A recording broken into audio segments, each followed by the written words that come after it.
All right, welcome back. It's Back to the Basics. I'm Sean Barr, and today we are talking TCP versus UDP. Connection, I want a connection. Or connection, no connection. Connectionless. Let's go.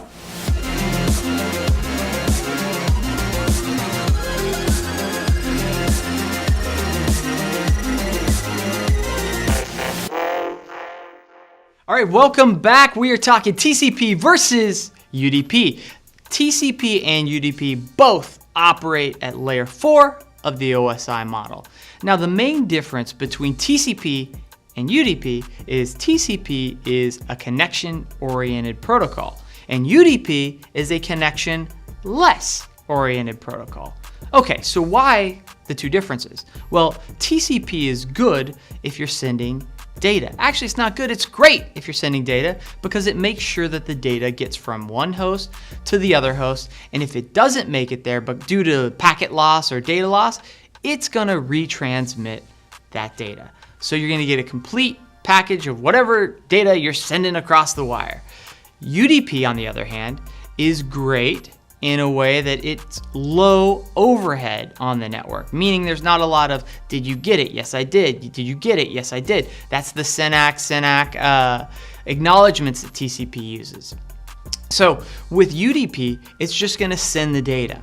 And so UDP is great for real-time protocols, things like voice and video, where if you miss a packet, replaying that packet or replaying that data doesn't really help the situation. So things like G729, G711, those are codecs for voice. And those codecs try to do their best to do predictive replay. Probably G729 is the one known for using more predictive replay. So if a packet's missed or lost, you don't hear a cutout of voice. It tries to seamlessly replay that audio. And that's where you get some kind of garbled voice if you have a lot of packet loss. That could be related to, like I said, packet loss. And G729, the codec's trying to replay it.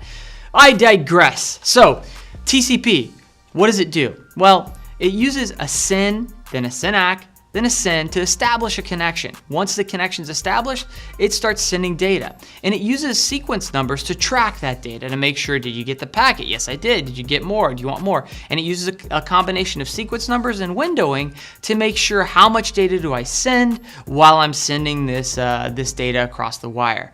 So that's TCP. A great application for TCP would be things like HTTP, HTTPS. When you're downloading a file, you want to make sure you get the whole thing. You don't want half a file, you want the whole file. And TCP is perfect for that.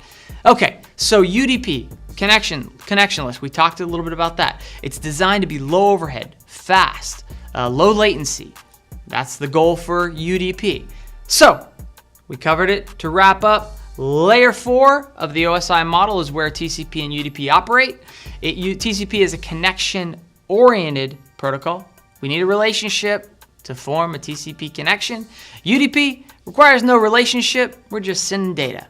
And so connectionless, connection-oriented, TCP versus UDP. TCP uses sequence numbers, three-way handshake, windowing to make sure how much data I can send through at the same time. And that is about it.